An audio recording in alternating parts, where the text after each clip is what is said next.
Menghebohkan Asia Tenggara.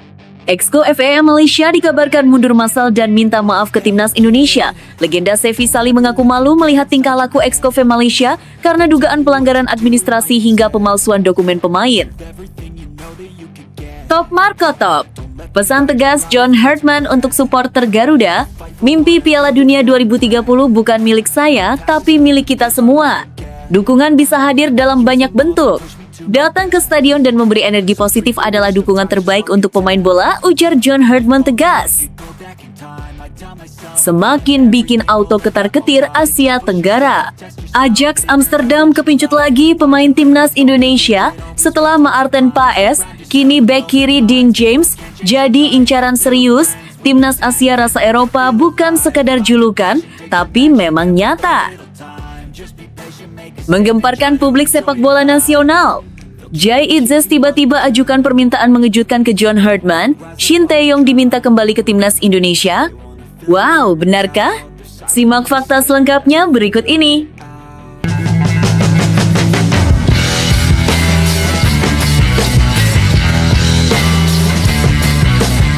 Sebelum kita lanjut ke berita terlengkapnya, alangkah mulianya bagi kalian untuk tekan tombol like dan yang belum subscribe, tolong subscribe channel ini.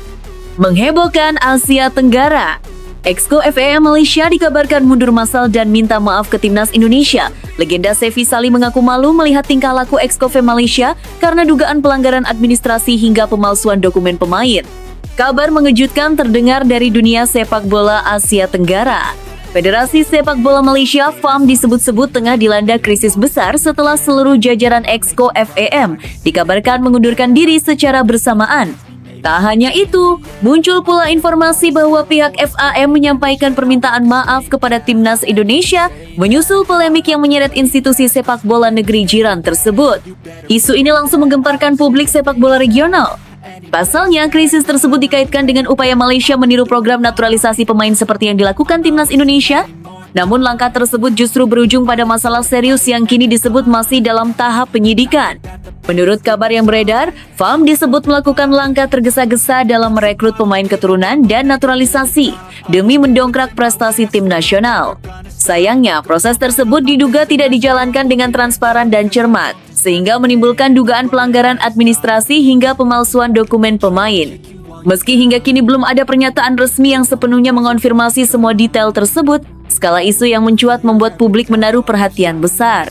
Apalagi, kabar ini turut menyeret nama timnas Indonesia, yang selama beberapa tahun terakhir dinilai sukses menjalankan program naturalisasi secara legal dan terstruktur. Dalam isu yang beredar, FAM dikabarkan menyampaikan permohonan maaf kepada pihak Indonesia apabila selama ini terdapat tindakan atau pernyataan yang menyinggung. Permintaan maaf tersebut disebut berkaitan dengan narasi lama yang kerap membandingkan atau meremehkan langkah Indonesia dalam membangun kekuatan tim nasional melalui pemain diaspora. Situasi semakin panas setelah legenda sepak bola Malaysia Sevi Sali turut angkat bicara. Mantan penyerang andalan Harimau Malaya itu secara terbuka mengaku malu dan kecewa melihat kondisi sepak bola negaranya saat ini. Dalam pernyataannya yang ramai dikutip, Sevi menilai apa yang terjadi di tubuh FAM sebagai sebuah kesalahan besar yang mencoreng nama sepak bola Malaysia. Sevi Sali disebut menyayangkan jika benar ada upaya memanipulasi identitas atau status pemain demi jalan pintas prestasi. Menurutnya, langkah tersebut bukan hanya merusak integritas kompetisi, tetapi juga menghancurkan kepercayaan publik terhadap institusi sepak bola nasional. Isu ini juga memunculkan perbandingan tajam dengan timnas Indonesia. Dalam beberapa tahun terakhir, Indonesia dinilai mampu menjalankan naturalisasi secara lebih rapi, terbuka, dan sesuai regulasi FIFA. Proses panjang verifikasi garis keturunan hingga legalitas dokumen menjadi bagian penting yang selalu disorot publik.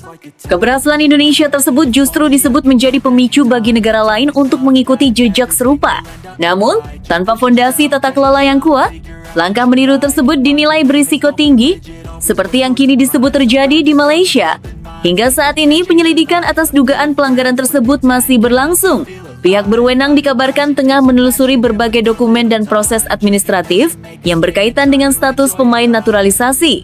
FAM sendiri belum memberikan pernyataan resmi yang lengkap, selain menegaskan akan menghormati proses hukum yang berjalan. Di sisi lain, publik sepak bola Asia Tenggara menilai kasus ini sebagai pelajaran penting. Naturalisasi bukan sekedar soal mencari kemenangan instan, melainkan membutuhkan perencanaan matang, kejujuran, dan kepatuhan terhadap aturan internasional. Bagi Timnas Indonesia, isu ini justru memperkuat posisi mereka sebagai contoh bagaimana program naturalisasi seharusnya dijalankan. Dari yang sempat dipandang sinis, kini Indonesia justru disebut menjadi rujukan di kawasan. Krisis yang menimpa FAM Malaysia menjadi pengingat bahwa sepak bola modern menuntut tata kelola yang bersih dan profesional. Tanpa itu, prestasi hanya akan menjadi ilusi sementara yang berujung pada masalah besar. Publik kini menanti kejelasan lebih lanjut. Apakah benar seluruh exco FAM telah mundur? Sejauh mana penyidikan akan mengungkap fakta di balik isu ini? Dan apakah permintaan maaf kepada Indonesia akan menjadi awal perbaikan hubungan serta reformasi sepak bola Malaysia? Namun tunggu dulu. Setelah admin telusuri secara mendalam bahwa berita di atas adalah karangan belaka dan hoax, ini sebagai edukasi supaya penonton lebih jeli dalam memilih berita.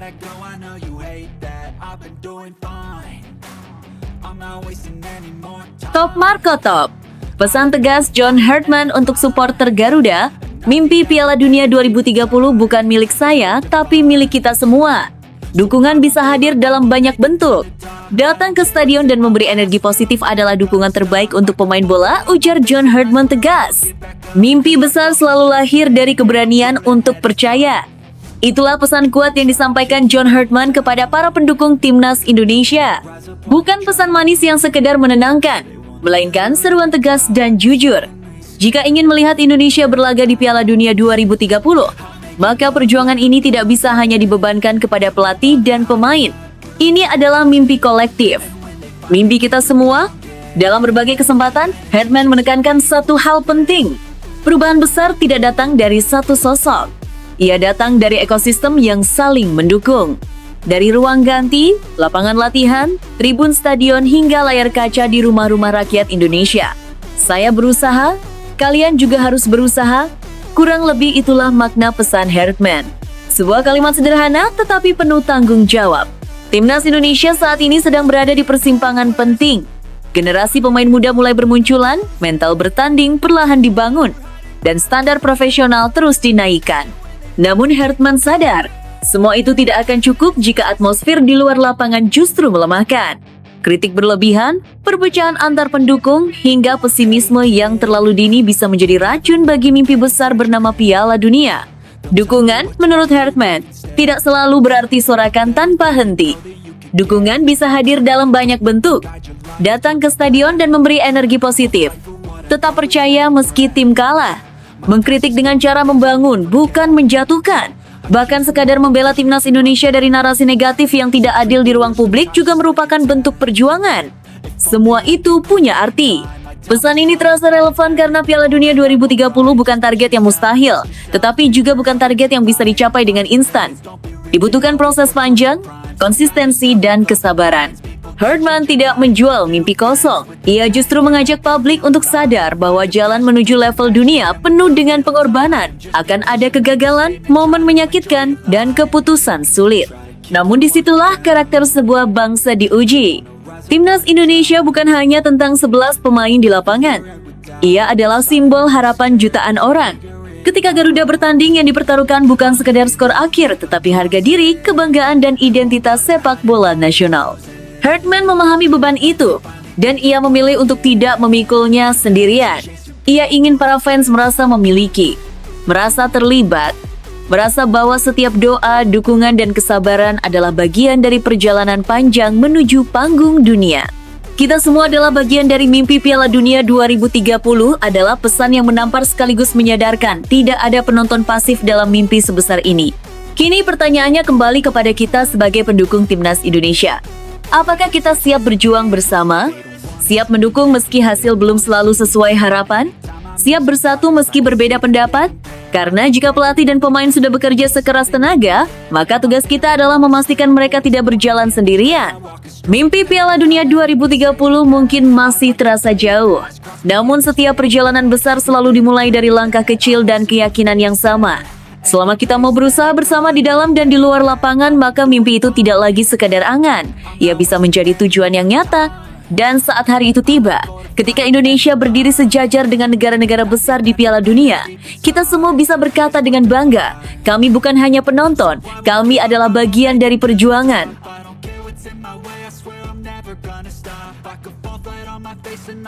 Semakin bikin auto ketar-ketir Asia Tenggara.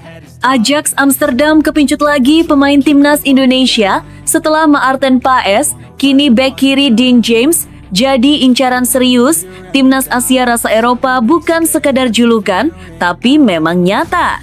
Perhatian klub-klub elit Eropa terhadap pemain timnas Indonesia terus meningkat. Setelah nama Maarten Paes lebih dulu ramai dibicarakan, kini sorotan kembali tertuju pada Dean James. Bek kiri timnas Indonesia itu dikabarkan kembali masuk radar Ajax Amsterdam, klub raksasa Belanda yang dikenal sebagai salah satu penghasil talenta terbaik dunia. Kabar ini langsung menarik perhatian publik sepak bola tanah air. Pasalnya, Ajax bukan klub sembarangan. Setiap pemain yang masuk dalam pantauan mereka biasanya memiliki kualitas, potensi, dan prospek besar untuk bersaing di level tertinggi sepak bola Eropa. Menariknya, ketertarikan Ajax terhadap Dean James bukanlah hal baru. Pemain berdarah Indonesia tersebut disebut sudah lama dipantau oleh tim pemandu bakat Ajax, bahkan sejak ia mulai menunjukkan perkembangan signifikan di level klub. Namun, dalam beberapa waktu terakhir, intensitas pengamatan kembali meningkat seiring konsistensi performanya yang terus menanjak. Ajax Amsterdam dikenal memiliki filosofi permainan menyerang yang kuat, di mana peran bek kiri menjadi sangat vital. Bek sayap tidak hanya dituntut solid dalam bertahan, tetapi juga aktif membantu serangan, memiliki kecepatan, akurasi umpan, serta kecerdasan membaca permainan. Dalam aspek tersebut, Dean James dinilai memenuhi banyak kriteria yang dicari Ajax. Sumber sepak bola Belanda menyebutkan bahwa Ajax tengah menyiapkan proyek peremajaan skuad, khususnya di sektor pertahanan. Beberapa pemain senior diprediksi akan dilepas atau memasuki fase akhir karier, sehingga klub mulai aktif mencari pemain muda yang bisa dikembangkan dalam jangka panjang. Dean James masuk dalam kategori tersebut, usia ideal, pengalaman Eropa, dan masih memiliki ruang besar untuk berkembang. Performa Dean James bersama timnas Indonesia juga menjadi faktor penting yang membuat namanya semakin diperhitungkan. Ia tampil disiplin, konsisten, dan menunjukkan mentalitas kuat saat menghadapi tekanan di laga-laga internasional.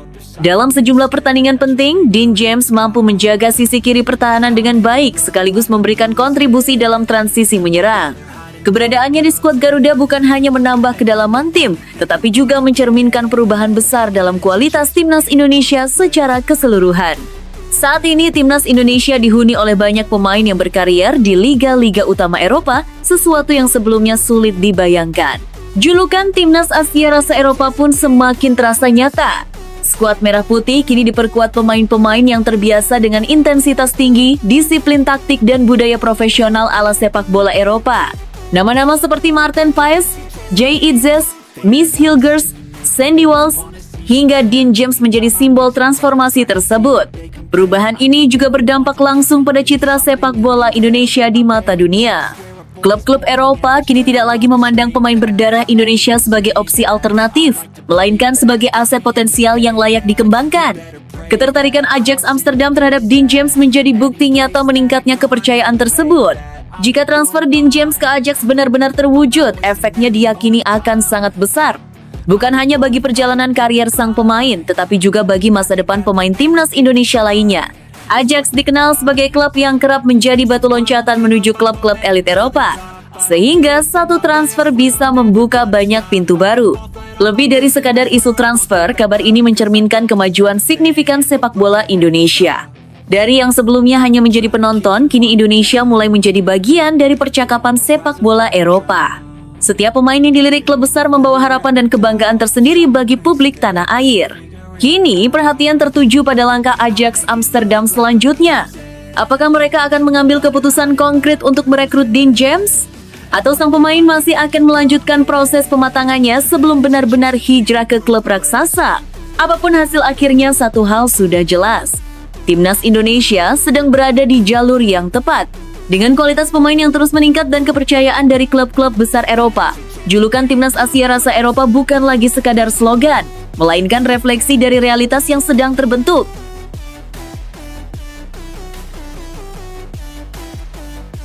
Menggemparkan publik sepak bola nasional, Jay Itzes tiba-tiba ajukan permintaan mengejutkan ke John Herdman. Shin Tae-yong diminta kembali ke Timnas Indonesia. Wow, benarkah? Simak fakta selengkapnya berikut ini. Dunia sepak bola Indonesia kembali diguncang kabar mengejutkan. Di tengah masa transisi kepelatihan Timnas Indonesia, beredar informasi bahwa JIZ secara terbuka mengajukan permintaan tak terduga kepada pelatih anyar Timnas Indonesia, John Hartman. Bek andalan Garuda tersebut dikabarkan meminta agar Shin Tae-yong, mantan pelatih Timnas Indonesia, kembali dilibatkan dalam tim kepelatihan. Permintaan itu bukan untuk mengembalikan Shin Tae-yong sebagai pelatih kepala, melainkan sebagai asisten pelatih atau penasehat khusus yang dapat didatangkan pada momen-momen penting, baik saat pertandingan maupun sesi latihan tertentu. Kabar ini langsung mengundang reaksi luas dan memicu perdebatan di kalangan pecinta sepak bola nasional. JIZ dikenal sebagai sosok pemain yang tenang, profesional, dan jarang melontarkan pernyataan kontroversial. Karena itu, munculnya kabar ini dianggap sebagai sinyal kuat bahwa permintaan tersebut bukan sekedar wacana emosional, melainkan lahir dari pertimbangan mendalam terkait kebutuhan tim. Shin Tae-yong sendiri merupakan figur yang sangat lekat dengan transformasi Timnas Indonesia dalam beberapa tahun terakhir. Di bawah asuhannya, Timnas Indonesia mengalami peningkatan signifikan dari segi fisik, mental, disiplin taktik, hingga keberanian bersaing di level Asia. Banyak pemain termasuk JIZ berkembang pesat selama era kepelatihan pelatih asal Korea Selatan tersebut. Sumber internal menyebutkan bahwa JIZ menilai Shin Tae-yong masih memiliki pemahaman mendalam tentang karakter pemain Timnas Indonesia. Kehadirannya sebagai asisten atau penasehat khusus diyakini dapat menjadi jembatan yang mempercepat adaptasi antara skuad Garuda dengan filosofi kepelatihan John Hartman. John Hartman sendiri dikenal sebagai pelatih berpengalaman dengan rekam jejak di level internasional. Namun, tantangan di Indonesia jelas berbeda. Karakter pemain, ekspektasi publik, hingga tekanan supporter membuat proses adaptasi menjadi krusial. Dalam konteks inilah, sosok Shin Tae-yong dianggap mampu memberikan perspektif lokal, sekaligus menjaga kesinambungan program yang telah dibangun sebelumnya. Kabar permintaan JIZ ini langsung menyedot perhatian publik. Sebagian pihak menilai langkah tersebut sebagai bentuk kedewasaan seorang kapten di lapangan yang memikirkan kepentingan tim secara jangka panjang. Namun, ada pula yang mempertanyakan potensi tumpang tindih kewenangan jika dua figur besar berada dalam satu struktur kepelatihan. Terlepas dari pro dan kontra, fakta bahwa seorang pemain aktif berani menyuarakan gagasan strategis seperti ini menunjukkan perubahan dinamika di tubuh Timnas Indonesia. Pemain tidak lagi sekedar menjadi eksekutor di lapangan, tetapi juga ikut memikirkan arah dan masa depan tim nasional. JIZ selama ini dikenal memiliki jiwa kepemimpinan kuat. Pengalamannya bermain di Eropa membentuk sudut pandang profesional, di mana stabilitas dan kesinambungan program menjadi kunci keberhasilan jangka panjang. Permintaannya agar Shin Tae-yong tetap dilibatkan diyakini lahir dari pengalaman langsung bekerja di bawah sistem yang telah terbukti membawa kemajuan. Bagi publik sepak bola Indonesia, isu ini menjadi topik panas.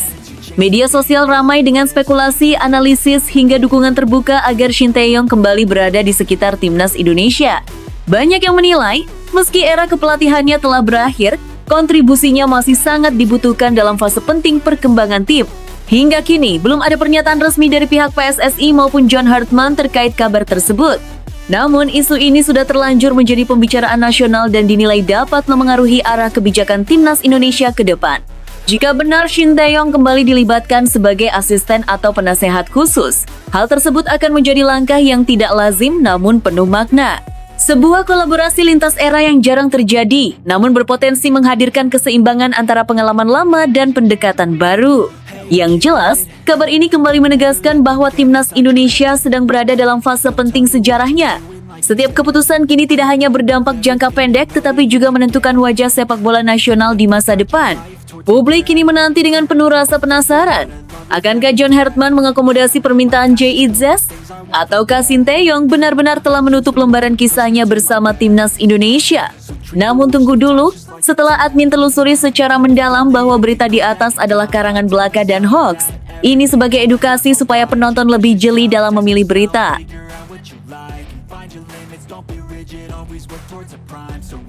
Top Marco Top.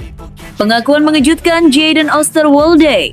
Telepon singkat dari John Hartman mulai berhasil meyakinkannya untuk bermimpi besar bersama Timnas Indonesia. Ia mengaku kagum dengan rencana besar John Hartman untuk membangun Timnas Indonesia. Sebuah pengakuan mengejutkan datang dari Eropa dan langsung menggetarkan jagat sepak bola Indonesia. Nama Jadon Oosterwolde, bek muda berbakat yang kini berkarir di level tertinggi, mendadak menjadi sorotan. Bukan karena gol spektakuler atau transfer mahal, melainkan karena satu hal yang jauh lebih besar maknanya. Ia mengaku kagum dengan rencana besar John Hartman untuk membangun timnas Indonesia. Kisah ini bermula dari sebuah komunikasi sederhana. Bukan pertemuan resmi, bukan konferensi pers, bahkan bukan kunjungan langsung. Hanya sebuah panggilan telepon. Namun dari sambungan singkat itu, lahir percakapan yang berpotensi mengubah arah masa depan timnas Indonesia. Jayden Osterwolde mengungkapkan bahwa dirinya baru sebatas dihubungi via telepon oleh John Hartman. Meski demikian, pembicaraan tersebut meninggalkan kesan mendalam. Hartman tidak hanya menawarkan status pemain timnas, tetapi memaparkan visi jangka panjang yang begitu detail dan penuh keyakinan. Tentang bagaimana Indonesia ingin membangun tim muda, penuh energi, dipenuhi pemain-pemain bertalenta hebat yang siap bersaing di Asia, bahkan dunia. Bagi Jayden, ini bukan sekedar tawaran biasa, ia merasakan keseriusan yang jarang ditemui. John Hartman tidak berbicara soal proyek jangka pendek, ungkapnya. Ia bicara tentang masa depan, tentang generasi, tentang identitas sepak bola Indonesia. Yang membuat kisah ini semakin menarik adalah sikap Jayden sendiri. Tanpa ragu, ia mengaku siap mempertimbangkan untuk dinaturalisasi menjadi pemain timnas Indonesia. Sebuah pernyataan yang langsung memicu euforia di kalangan supporter. Di usia yang masih sangat muda dan karier yang tengah menanjak, keputusan semacam ini jelas bukan perkara ringan. Namun, di balik kesiapan itu, ada satu faktor kunci, keyakinan pada sosok John Hartman. Jayden menilai Hartman bukan pelatih sembarangan. Rekam jejaknya membawa Kanada tampil mengejutkan di panggung dunia menjadi bukti nyata kapasitasnya. Lebih dari itu, cara Hartman berbicara, menjelaskan proyek, dan memetakan peran setiap pemain membuat Jayden merasa dihargai bukan hanya sebagai atlet, tetapi sebagai bagian dari mimpi besar. Menariknya, komunikasi mereka belum berhenti di situ. Jayden mengungkap bahwa John Hartman berencana datang langsung menemuinya. Sebuah langkah yang menunjukkan betapa seriusnya sang pelatih. Bukan sekedar mengirim pesan atau perantara, Hartman ingin berbicara tatap muka, menjelaskan visi secara mendalam, dan mendengar langsung pandangan sang pemain. Dia bilang akan datang sendiri, ujar Jayden. Itu membuat saya semakin yakin bahwa proyek ini benar-benar penting baginya. Rencana Hartman sendiri memang ambisius. Ia ingin membangun timnas Indonesia dengan fondasi pemain muda, atletis, bermental kuat, dan memiliki kualitas teknik tinggi. Naturalisasi bukan sekedar menambah kekuatan instan, tetapi bagian dari strategi jangka panjang untuk mempercepat proses pembentukan tim kompetitif. Dalam skema besar itu, Jayden Osterwolde dipandang sebagai salah satu kepingan penting. Bek kiri modern dengan kecepatan, fisik kuat, dan pengalaman di level tinggi Eropa. Kehadirannya diyakini bisa langsung meningkatkan kualitas lini belakang Garuda sekaligus menjadi panutan bagi pemain muda lokal. Namun, Jayden menegaskan bahwa dirinya tidak ingin gegabah. Ia ingin memahami lebih dalam tentang sepak bola Indonesia, kultur tim, serta harapan publik. Ia juga ingin memastikan bahwa keputusan ini bukan hanya menguntungkan kariernya, tetapi juga benar-benar memberi dampak positif bagi timnas. Saya ingin datang bukan hanya sebagai pemain, tapi sebagai bagian dari keluarga, katanya. Kalimat sederhana namun syarat makna, menunjukkan bahwa baginya membela timnas Indonesia bukan soal status, melainkan soal komitmen. Bagi para supporter, kabar ini terasa seperti angin segar. Di tengah upaya membangun generasi baru, muncul sosok pemain diaspora yang bukan hanya berkualitas, tetapi juga memiliki ketulusan untuk bergabung. Harapan pun mulai tumbuh, bahwa era baru timnas di bawah John Hartman akan dipenuhi wajah-wajah hebat dengan semangat juang tinggi. Pertanyaan kini mulai bergema. Akankah Jayden benar-benar mengenakan seragam merah putih? Seberapa besar pengaruh kedatangannya bagi stabilitas pertahanan? Dan siapa lagi pemain diaspora yang diam-diam sedang dibidik Hartman? Satu hal yang pasti, semua ini baru permulaan. Sebuah telepon singkat telah membuka pintu bagi cerita besar, sebuah rencana ambisius sedang disusun.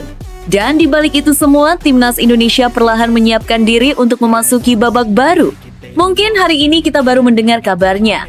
Namun jika suatu saat Jayden Osterwolde berdiri di lapangan, menyanyikan Indonesia Raya dengan penuh bangga, publik akan kembali mengingat momen ini. Momen ketika satu panggilan telepon menjadi awal dari mimpi besar Garuda untuk terbang lebih tinggi. Namun tunggu dulu, setelah admin telusuri secara mendalam bahwa berita di atas adalah karangan belaka dan hoax, ini sebagai edukasi supaya penonton lebih jeli dalam memilih berita.